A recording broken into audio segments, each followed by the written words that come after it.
अस्सलामु अलैकुम वरहमतुल्लाहि वबरकातुहू। अल्लाहुम्मा सल्लि अला मुहम्मदिन व अला आलि मुहम्मद कमा सल्लैता अला इब्राहीम व अला आलि इब्राहीम इन्नका हमीदुम मजीद।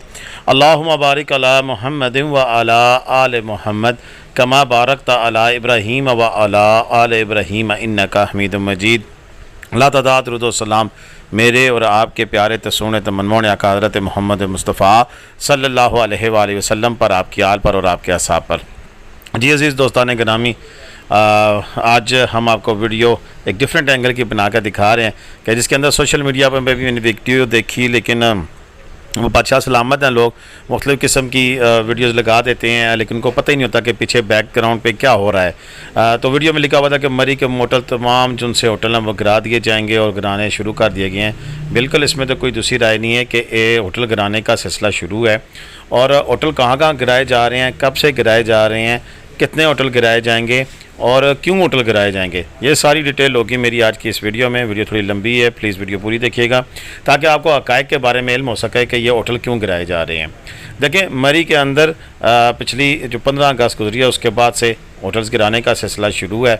और इस वक्त आप क्लिपिंग में भी देख रहे होंगे, ये उनकी जो सोशल मीडिया टीम है मरी की न्यूज़ के हवाले से, उसका भी मैं मेंबर हूँ और उस हवाले से ये हमारे पास खबरें आती रही हैं। लेकिन मैं इसकी पूरी तहकीक करना चाहता था कि मुझे पता लगे कि आखिर ये होटल क्यों गिराए जा रहे हैं। देखें, ये इस वक्त जो वीडियोज़ में भी देखा जा सकता है कि होटल गिराए जा रहे हैं, लेकिन ये होटल सबसे पहले तो मैं बता दूं कि मरी के किन किन इलाकों में ये ऑपरेशन शुरू हुआ है। ये बेसिकली तो इंसदाद तजावुज़ात का ऑपरेशन है, लेकिन ये कोर्ट के हुक्म पर इन होटल्स को गिराया जा रहा है। और कहा यह जा रहा है कि इनके जो वायलेशंस हैं, कुछ की नक्शों की वायलेशन है, कुछ की जो है वो नेशनल हाईवे अथॉरिटी के जो रोड डिस्टेंस उन्होंने बरकरार रखना था, कितने फासले से पहले कोई चीज़ नहीं बनाई जा सकती, उसकी वायलेशन है।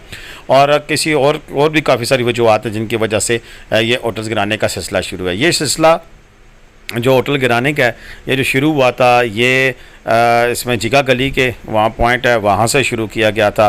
और उसको जो 15 अगस्त को जो शुरू हुआ था तो उस वक्त कुछ एहतजाज भी देखने को मिला था। और फिर मुझे याद है कि 15 अगस्त को जब वो तो 14 अगस्त को सीज़न था, टॉप पे था, तो 15 अगस्त को रोड्स ब्लॉक हो गई थी और 7 से 8 घंटे तवील रोड की बंदिश थी, जिसके अंदर स्कूलों के बच्चे, फैमिलियाँ, बहुत सारे लोग डिस्टर्ब हुए थे। तो फिर एहतजाज जो है वो उस दौरान होता रहा था। लेकिन फिर जैसा जैसे ये ऑपरेशन आगे बढ़ता गया तो फिर एहतजाज नहीं हुआ, बल्कि फिर ऑपरेशन ही हमें देखने को मिला। और जहाँ जहाँ इस तरह की बिल्डिंग्स तमीर हो रही थी, उन बिल्डिंग्स को गिराने का सिलसिला भारी मशीनरी के साथ जारी रहा। यह सिलसिला ऊपर कश्मीर पॉइंट तक भी गया, लेकिन उसके बाद ज़्यादातर ये एक्सप्रेस वे के गिर्द घूमा। एक्सप्रेस वे के ऊपर जितने भी इस तरह के होटल्स नए बन रहे थे या कोई बन चुके थे या मुख्तलिफ सीन थी, उनकी जितनी भी वायलेशन थी, उन वायलेशन के ख़िलाफ़ फिर यह जो है वो ऑपरेशन जारी रहा। यहाँ पर फिर ये दो सवाल जन्म देते हैं कि जब ये इमारत बन रही थी, जब ये होटल बन रहे थे, तब भी तो ये तजावज़ात ही थी। और मुझे ये भी बताया गया है कि यहाँ पर बाइलाज जो से हैं उनके मुताबिक नक्शे पास करके दिए ही नहीं जाते हैं, बल्कि ऐसी सिचुएशन बनाई जाती है कि लोग बिल्डिंग्स तामीर कर लें और फिर उन्हें तंग करने के लिए इस तरह की सिचुएशन बनाई जाती है। लेकिन लोगों को भी मेरा ख्याल है जब पता होता है कि ये चीज़ इलीगल है, हमें इसकी कोई लीगल फ्रेमवर्क नहीं दिया गया, नक्शे हमारे पास नहीं हुए, तो ये वो नहीं बनानी चाहिए थी। लेकिन दोनों सूरतों में अब हालात तो वहाँ के जो मकामी लोग हैं वही बेहतर समझते हैं, जिनकी बिल्डिंग है उनको ही पता होगा कि असल सिचुएशन क्या है। लेकिन बादियों नज़र में जो सवाल पैदा होता है और वो ये है कि जब ये इमारत बन रही थी और ये कोई एक दिन में नहीं बनी, हिल एरियाज़ में इमारत को बनने में नॉर्मल के मुकाबले में बहुत ज़्यादा वक्त दरकार होता है। वहाँ पर जो सामान ले जाने लाने का मसला होता है, सामान महंगा होता है, कंस्ट्रक्शन महंगी होती है। तो जब ये होटल तैयार हो रहे थे तो तब इंतज़ामिया कहाँ थी और उस वक्त की जो इंतज़ामिया, उसको क्यों नहीं पकड़ा जाता कि तुमने ये काम क्यों नहीं। देखें, हर जगह पे जैसे हम पिंडी में होते हैं तो पिंडी में एक बाकायदा एक सिस्टम है जिसके तहत उनके जो इंस्पेक्टर्स हैं वो घूम रहे होते हैं, वो कहीं भी वायलेशन हो रही हो तो वहाँ पर काम रुकवा दिया जाता है। लेकिन उसके बावजूद यहाँ पर भी ये रूटीन मैटर है कि अक्सर लोग इस तरह की बिल्डिंग बना लेते हैं और बाद में फिर मुकमुका किया जाता है। हर जगह पे है, ऐसा नहीं है कि और जगह नहीं है, लेकिन ये कब कब ख़त्म होगा? मेरा सवाल तो बड़ा कॉमन सा है कि जितनी भी एडमिनिस्ट्रेशन है जो भी आती है वो क्यों मुकमुका करती है और वो क्यों ऐसी चीज़ों को परवान चढ़ने दिया जाता है? जैसी बुनियादें रखी जाती हैं तो क्या वहाँ की मुकामी इंतज़ामिया को इल्म नहीं होता कि यहाँ आज बुनियाद रख दी गई है, यहाँ कंस्ट्रक्शन शुरू हो जाएगी है, तो वहीं पर क्यों नहीं रोका जाता कि भाई ये तुम्हारी कानूनी ज़रूरियात है, ये पूरी करो? और अगर वो कुरान तमाम जो ज़रूरियात हैं वो पूरी कर देता है बंदा, तमाम पेमेंट्स कर देता है, तमाम जो इतने भी लवाजमात हैं उनके पूरे कर देता है, तो फिर अगर पाबंदी नहीं है कंस्ट्रक्शन पर, अगर पाबंदी नहीं है इमारत बनाने पर, तो क्यों उसको रोका जाता है? ये भी समझ से बाहर है। ये तो हम पाकिस्तान में हर जगह पे हमें पता है कि जहाँ पर बिजली का कनेक्शन लेना दुश्वार कर दिया जाता है, गैस का मीटर लगवाना दुश्वार कर दिया जाता है, इतना पेचीदा निज़ाम बना दिया जाता है कि जिससे किसी भी चीज़ का असूल मुश्किल से मुश्किल तर करने की जो मेन वजह होती है कि उसमें अपनी जुगाड़ लाने और अपनी दुकान जो उनसी सीधी करनी होती है कि किसी न किसी तरीके से बीच में से इलीगल रेलिवेंट जो है वो रिश्वस्तानी का बाज़ार गर्म किया जाए, पैसे लेने का निज़ाम बनाया जाए।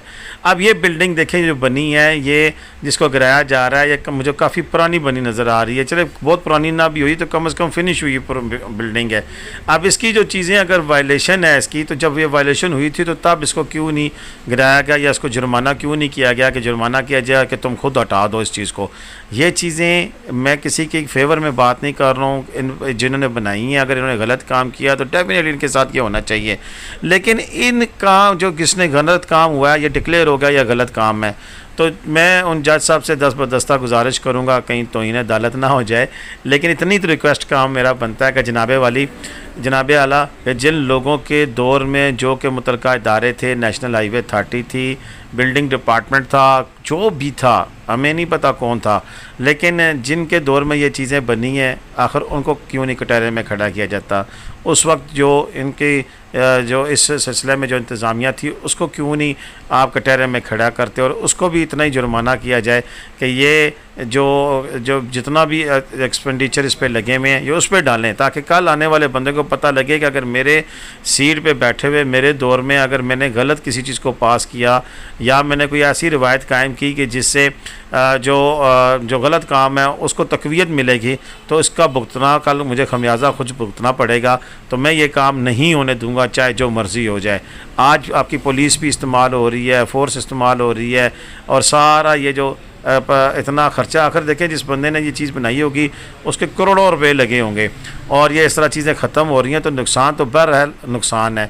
जो ऑपरेशन किया जा रहा है इस पर भी लाखों रुपए खर्च हो रहे हैं। ये जो आपके सामने मशीनरी नज़र आ रही है ये किसी डिपार्टमेंट की नहीं है बल्कि इन्होंने हायर की होगी, इसको भी पेमेंट कर रहे होंगे।